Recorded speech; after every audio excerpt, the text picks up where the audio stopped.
안녕하세요. 저는 교수 채용 전반 현황과 관련해서 발표를 맡게 된 교수신문의 김봉옥 기자입니다. 반갑습니다. 어, 저는 교수신문에서 매 학기마다 신임 교수 임용 조사라고 하는 그 조사를 매 학기마다 진행을 해 왔었습니다. 아마 그러다 보니까 검색을 하시다가 신임 교수 이렇게 하니까 아마 그 교수신문에 그 조사 결과가 많이 검색이 됐던 것 같고, 그 다음에 그 신임 교수 임용 조사를 제가 한 10년 동안 그 진행을 해왔었어요. 그러다 보니까 저에게 아마 이건 그 교수 채용 전반 현황과 관련해서 아마 발표 기회를 주신 것 같습니다. 감사합니다. 우선 말씀을 드리기 전에 잠깐 오늘 드릴 말씀을 잠깐 요약을 해봤습니다. 첫 번째로 지금 보니까 전임 교원 전체 수가 줄어들고 있습니다. 다들 아시는 것처럼 지금 올해 신입생 미달 때문에 사실은 대학은 비상입니다. 그리고 올해뿐만이 아니고 학령 인구 감소는 꾸준히 진행돼 왔던 사안이기 때문에 뭐 1, 2년 전부터 시작된 것이 아니고 꽤 오래 전부터 지금 뒤에 보면 통계자가 나와 있는데 5년 전부터 추이를 봐도 전체 전임 교원 숫자는 줄어들고 있습니다. 그리고 더 급격하게 줄어들고 있는 것은 전문대학의 교수들입니다. 그 이제 통계치를 보시면 알 수가 있고요. 그 다음에 교수 사회도 지금 고령화가 심화가 되고 있고요. 그 다음에 교수님들도 예비 부모 세대들이 굉장히 많이 차지하고 있어서 지금도 올해도 마찬가지고 2024년, 2025년, 64년생이 퇴임을 하는 2029년까지 매년 많은 숫자의 그 정년 퇴임 교수가 예상이 되어 있습니다. 그러니까 지금 급격하게 세대 교체가 예상이 되고 있는 과정인 거죠. 올해 그리고 지난해부터 해서 더 많은 숫자의 정년 퇴임 교수가 나오고 있습니다. 또 하나는 비정년 트랙 전임 교원이 급증하고 있다라고 하는 것이고요. 방금 말씀드린 학령 인구가 감소되고 있고, 그다음에 2009년부터 반값 등록금 13년째 지금 진행되고 있기 때문에 대학은 재정 위기가 더 심화되고 있는 상황입니다. 그러다 보니까 신임 교수 채용 자체가 지금 원활하지 않은 상황이라는 것 먼저 말씀드리고 뒤에 하나씩 말씀드리겠습니다. 여기 지금 교수님들 계시고 하시는데요. 다른 곳에 계신 분들은 앞으로 제가 말씀드리는 그 용어가 많이 헷갈릴 수 있습니다. 지금 대학 교원을 보면은 사실은 뭐 고등교육법이라든지 여기서는 법률상에서는 전임 교원, 비전임 교원, 뭐 비정년 트랙 이런 용어는 없습니다. 그런데 이제 교육부 교육기본 통계라든지 대학 규정이라든지 현실에서는 이제 이런 구분을 하고 있는데요. 굉장히 이것 때문에 말이 많기도 합니다. 네. 우선은 크게는 전임 교원, 비전임 교원. 우리가 보통 교수님이라고 했을 때, 교수님, 교수님 했을 때 정규 교수로 보는 분들이 이제 전임 교원에 있는 정년 트랙, 기존 우리가 이제 알고 있던 것이고, 그 다음에 비전임 교원은 지금은 시간 강사라는 이름을 쓰지는 않죠. 지금은 강사라고 이름을 강사법이 개정된 이유는 강사라고 부릅니다. 그 시간 강사라고 부르지는 않고요. 그래서 강사, 겸임 교원, 초빙 교원 이런 분들이 비전임 교원에 들어가고, 그다음에 전임 교원인데 비정년 트랙이 있습니다. 그래서 이 비정년 트랙은 무엇이고 그럼 비전임 교원은 뭐냐? 사실은 이 구분을 굉장히 어려워하세요. 헷갈리기도 하고요. 그래서 뭐 정년 트랙은 뭐 쉽게 말하면 65세 정년까지 뭐 열심히 하면은 65세 정년까지 갈 수 있는 트랙이고, 비정년 트랙은 65세 정년까지 갈 수 없는 트랙입니다. 그래서 뭐 보통 1, 2년 계약에 2, 3회 연장을 해서 최장 6년 동안 근무를 할 수 있다든지, 그래서 딱 근무 기간이 정해져 있고, 또 어떤 경우는 이게 재임용 기회를 주지 않으면은 전임 교원으로 인정하지 않을 수 있다 해서 무기계약 형태로 되게 되는 경우도 있습니다. 우리나라 사립대학이 한 80%를 차지하다 보니까 사립대학마다 운영되고 있는 실태가 조금씩은 다르게 되어 있습니다. 그래서 지금 이렇게 대학 교원이 이렇게 좀 구분이 되어 있다. 그리고 뒤에서 설명드릴 때 아마 참고하시면은 조금 이해하는 도움이 되실 것 같습니다. 예, 그러면 신임 교수를 채용을 하는 일자리가 나오는 대학이 어느 정도인가를 보면 4년제 대학이 201개, 전문대학이 136개를 차지하고 있습니다. 아마 여기는 포함되어 있지 않지만 사이버 대학도 한 20개가 있고 그다음에 대학원 대학도 45개 정도가 있습니다. 여기서 보면 전임 교원 한 9만 명 정도가 되고요. 그다음에 비전임 교원이 더 많죠. 13만 명인데 이게 저 표를 보시면은 2019년에서 2020년 올라갈 때 이게 6만 8천에서 13만 명으로 뛰는데 이게 갑자기 늘어나는 것이 아니고 그 강사법이 2019년 8월 달에 시행하다 보니까 그 강사법에 적용을 받는 강사 숫자가 포함이 된 것입니다. 그래서 뭐 어떻게 1년 만에 이렇게 확 늘어났느냐? 그런 것은 아니고요. 아마 통계상에서 포함되는 수치가 아닌가 싶습니다. 자, 다음에 보시면 이제 이게 급격히 줄어드는 전문대학 교수라고 되어 있는데요. 전반적으로는 다 전임 교원 숫자가 줄고 있긴 한데 지금 전문대학이 조금은 더 줄어드는 숫자가 가파르게 눈에 띌 정도입니다. 또 빨간색으로 지금 돼 있는데요. 왜 그런가 해서 이렇게 봤더니 일단은 전문대학이 우리나라에서 전체 전문대학 중에서 93%가 사립대학입니다. 그 다음에 4년제 일반대학은 81%가 사립대학이고요. 그러다 보니까 지금 학령 인구가 줄고 있고 그 다음에 반값 등록금 제도가 시행되고 있다 보니까 아무래도 학생 수가 줄고 있다 보니 사립대 입장에서는 더 열악한 환경에 놓일 수밖에 없는 현실이라서 아마 그런 부분들도 아마 전문대학 교수가 더 눈에 띄게 줄어들고 있는 요인이 아닌가 이렇게 생각하고 있습니다. 교수 사회도 고령화가 심화되고 있습니다. 보시는 것처럼 60대 이상 교수님들은 최근 5년간 보면 비중이 늘고 있고 30대와 40대는 조금 줄고 있죠.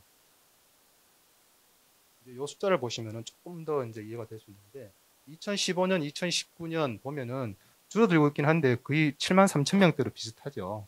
근데 60대 이상은 보면은 16.5에서 21.5%까지 비중이 늘었고 3, 40대는 비중이 줄고 있습니다. 그만큼 젊은 교수를 지금 못 뽑고 있다는 얘기입니다. 이것은 저희 교수신문이 한국연구재단의 연구자 정보 검색을 통해서 해보신 본 것인데요. 숫자가 정확하지는 않을 겁니다. 근데 추이를 볼 수 있는 것인데요. 지금 대부모 세대들이 2020년 보시면은 아마 사회과학 공학 분야가 가장 교수들이 많은데요. 아마 2020년 쭉 가파르게 오고 있다가 2020년부터 쭉 많은 수의 교수님들이 은퇴가 예상이 돼 있는 그래서 지금 급격한 세대 교체가 예상이 되고 있는데 지금 상황으로 보면은 이 나가시는 만큼 정년퇴임 하는 만큼 신임 교수를 그렇게 원활하게 뽑고 있지는 못한 것 같습니다. 그러다 보니까 아무래도 교수 사회 고령화도 좀 더 심화되고 있지 않은가라는 얘기고요. 그러면 왜 이렇게 교수 사회 고령화, 젊은 교수를 못 뽑고 있는가? 라는 걸 보면은 가장 표면적으로 드러나는 것은 아무래도 대학 재정이 어렵기 때문에 그렇습니다. 학령 인구는 줄고 있고 13년째 반값 등록금이 제도가 지금 진행되고 있다 보니까 요즘 대학가의 화두는 모든 대학이 그렇지는 않겠지만 많은 대학이 생존입니다. 생존 그 자체가 지금 대학이라고 했을 때 내부 구성원들이 가장 크게 떠올리는 단어는 아마 생존이 아닌가 싶습니다. 그렇기 때문에 앞으로도 이 대학 재정 위기가 더 심화될 것으로 예상이 되고 있는데 지금 뭐 교수단체라든지 이쪽에서는 정부 지원을 더 늘려야 된다라고 하는 목소리가 많이 나오고 있는데 아마 한국 사회에서 지금 대학 교육 못지않게 다른 이슈라든지 특히나 코로나19로 인해서 복지 분야라든지 뭐 이런 쪽에도 더 신경을 쓰고 있기 때문에 아마 기획재정부가 대학 교육에다가 지원을 늘리려고 하는 그 부분은 더 어렵지 않을까 당분간 그렇게 본다면 신임 교수를 더 원활하게 뽑는 것은 당장은 더 어렵지 않을까라고 하는 조심스럽게 좀 우려하고 있는 상황입니다. 앞에서 이제 좀 뭐 대학이 어렵다 얘기를 말씀드려가지고 그렇긴 한데 또 긍정적인 지표도 있습니다. 보면은 최근 5년간 2019년까지 보면은 이 4명 중 1명이 현재 지금 유교수님이 계시고요. 그 비율은 점점 높아지고 있고 이게 그동안 양성평등을 위한 대학가의 노력이 반영이 된 것이라고 생각합니다. 그러면 교수 채용 현황과 관련해서 조금 더 구체적으로 말씀을 드리겠습니다. 한 가지 양해 말씀을 드릴 것은 저희가 신임 교수 임용 조사를 매 학기마다 진행을 해왔었는데 2015년부터 개인정보법이 강화가 되면서 대학 전체로 이 전수조사하는 것 자체가 불가능해졌습니다. 저희가 그 이전에는 각 대학 교무처에다가 공문을 보내가지고 프로필을 받아서 그 다음에 그걸 했는데 지금은 누군지를 알아볼 수 없게끔 이렇게 돼 있기 때문에 조사 자체가 좀 불가능한 상황이 돼서 제가 지금 말씀드린 부분은 아마 저희 신문에서는 2015년도까지 진행이 됐는데 제가 오늘 갖고 온 자료는 2014년 상반기까지 자료를 가지고 그러니까 6년 전 현황을 가지고 말씀을 드리게 돼서 그 부분은 미리 양해를 구하겠습니다. 일단 나이를 한번 살펴보면요. 이제 신임 교수 채용과 관련된 이야기입니다. 2011년도부터 보니까 신임 교수 평균 나이가 평균 40세를 넘었었습니다. 이것은 외국인 교수라든지 대학을 옮겨서 임명이 되는 경력 교수는 제외하고 말 그대로 전임 교원으로 처음 대학에 자리를 잡게 되는 그 초임 신임 교수를 기준으로 했을 때 2011년도 상반기부터 40세가 넘어갔습니다. 2014년 상반기를 보니까 43.6세로 되어 있고요. 이게 학문 분야별로 보면은 조금 더 구체적으로 볼 수 있습니다. 아무래도 인문사회 분야는 박사는 많고 교수 일자리 자체가 적기 때문에 적체 현상이 심한 곳이죠. 그러다 보니까 46세까지 돼 있고 아마 의학학 분야가 유일하게 30대로 돼 있는데 아마 지금도 이 추세는 딱 2014년 상반기만이 아니고 비슷한 추세로 가고 있기 때문에 갑자기 뭐 신임 교수님이 나이가 다시 젊어졌다거나 그럴 것 같지는 않고요. 오히려 조금 더 늘어났으면 늘어났지 아니면 비슷하거나 더 젊어지지는 않았을 것 같습니다. 신임 교수 임용 분야는요. 아무래도 대학가에서 사회과학 분야라든지 의대, 공대가 아무래도 교수 숫자가 많기 때문에 임용 분야도 사회의학학, 공학 중심으로 이루어지고 있습니다. 저희가 또 주요하게 그 신임 교수 임용 조사를 할 때 보는 부분이 국내 박사냐 어느 박사냐라고 하는 부분인데요. 이게 여러 가지 미치는 영향이 있습니다. 그걸 하나씩 설명을 해드리면 2014년도 상반기 때는 보시면은 4년제 대학 154개 대학에서 2,300명 정도를 뽑았습니다. 꽤 많이 뽑은 숫자이거든요. 그런데 역대 2014년 상반기까지 봤을 때 역대 최고치의 국내 박사가 임용된 해가 저해였습니다. 왜 그런 거에 분석을 해보니까 이 당시에 대학 특성화 사업, 교육부의 대학 특성화 사업, 그다음에 산학협력선도대학 사업, 그다음에 재정지원 제한대학 평가라든지 대학 구조개혁 평가, 이제 그런 이제 평가 지표를 관리하기 위해서 교수를 많이 뽑았는 건데요. 왜냐하면 그 사업에 지원을 하려면 전임 경험 확보율이 80% 이상은 돼야 됩니다. 그렇다 보니까 이 대학 특성화 사업이 좀 늦게 발표되기도 했고 그래서 부랴부랴 신임 교수를 채용한 대학도 있기는 했는데 하여튼 저때 2014년 상반기에는 임용 숫자도 많았고 그다음에 국내 박사 비율이 역대 최고치를 기록하는 저 부분이 어떤 영향을 미치는지 뒷부분에서 잠깐 말씀을 드리겠습니다. 국내 박사와 미국 박사, 우리나라의 교수 채용 그 현황을 보면은 국내 박사와 미국 박사 이 양대 축으로 아마 볼 수가 있을 것 같습니다. 국내 박사가 늘면 미국 박사는 줄고, 그 다음에 임용 숫자 자체가 늘면 국내 박사가 느는 이런 좀 상관관계가 있는데요. 이때 2014년 상반기에는 72.9%로 최고 치를 기록한 반면에 미국 박사는 또 적은 부분이 있습니다. 반대로 2009년 하반기 때를 보면은 그때는 뭐 영어 강의 학대다, 그다음에 WCU라고 하는 세계 수준의 연구 중심 대학 사업이 핵심적인 사업이 있었는데 그때는 영어를 잘하는 우스갯소리로 영어 잘하면 교수 된다라고 하는 그런 우스갯도 있었는데 그때는 국내 박사가 차지하는 비율이 44%였습니다. 대신에 미국 박사 비율이 훨씬 높아졌던 게 2009년도고 2014년도에는 또 반대로 이런 현상도 나타났었습니다.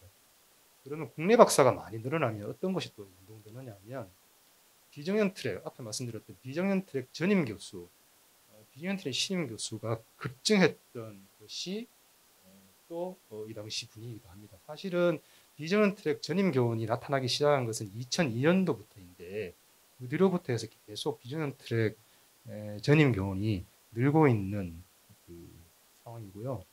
국내 박사 72.9%를 보면 국내 박사가 많이 늘어나면 사실은 좋게 볼 수도 있는 거잖아요.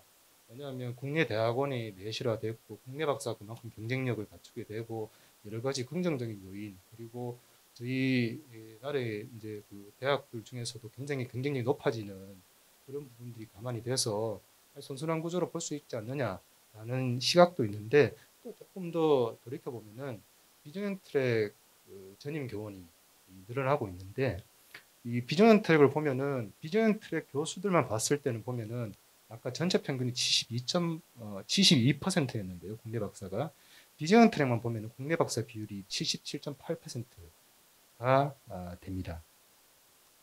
그리고 외국 박사인 경우에는 비정형 트랙 전임 교원에 좀 지원하는 비율 자체가 조금 낮은 것도 있고요. 아무래도 외국 박사가 비정형 트랙보다는 정형 트랙에 지원하고자 하는 아마 그런 부분들이 많고 그래서 국내 박사가 늘어나는 만큼 그 이유 중에 하나가 비정형 트랙 전임 교수를 많이 뽑고 있는 상황을 볼 수가 있습니다.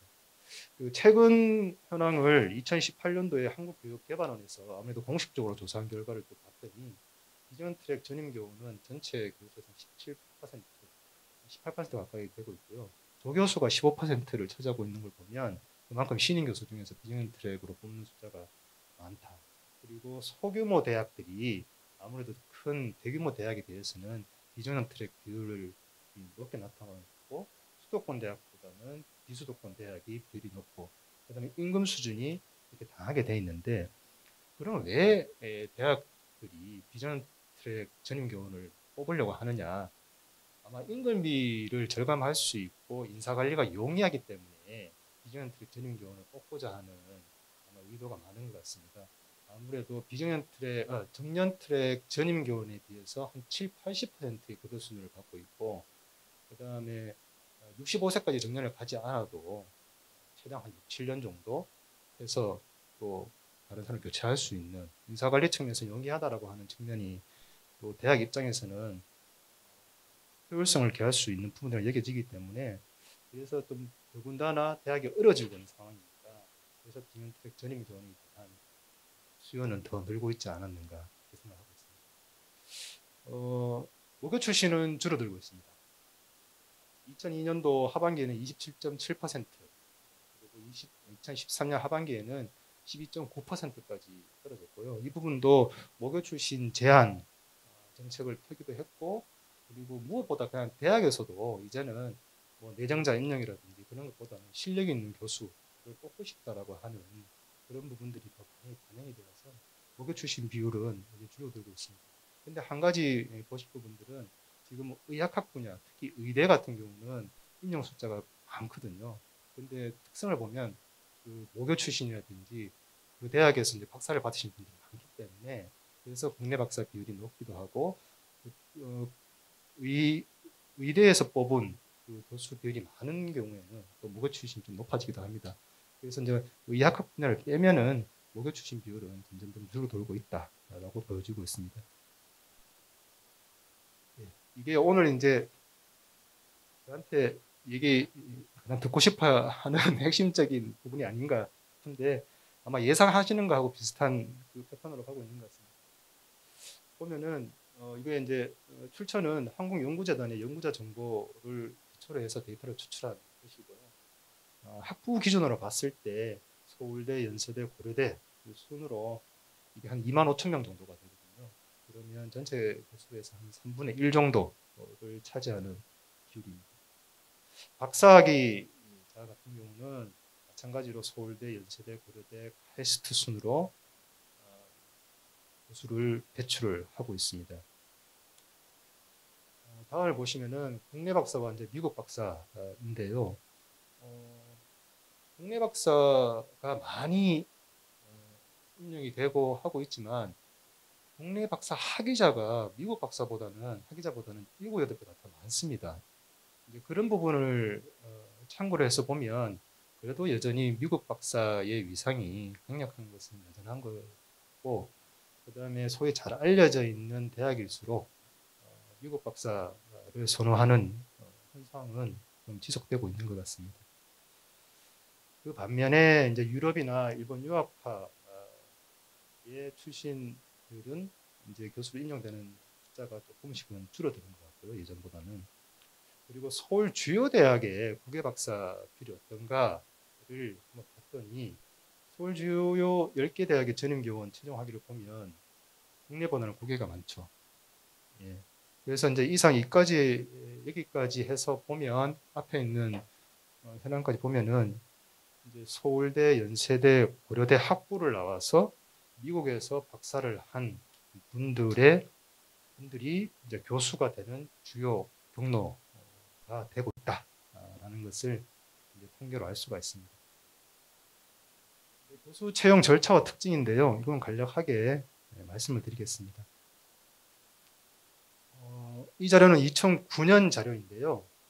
보시는 것처럼 대학에 따라서 굉장히 다양하게 운영이 되고 있습니다. 이게 연구 중심 대학이냐, 교육 중심 대학이냐, 그 다음에 이게 대학 특성이 이공계 특성화 대학이냐, 아니면 종교 관련한 대학이냐, 그리고 대규모 대학이냐, 소규모 대학이냐, 그리고 하나는 교수 임용과 관련돼서 공정성 관련된 이야기들이 굉장히 많이 나왔었기 때문에 그 공정성 제도를 강화하는 사례도 있었는데, 또 하나는 뭐냐면 그 공정성의 함정이 있습니다.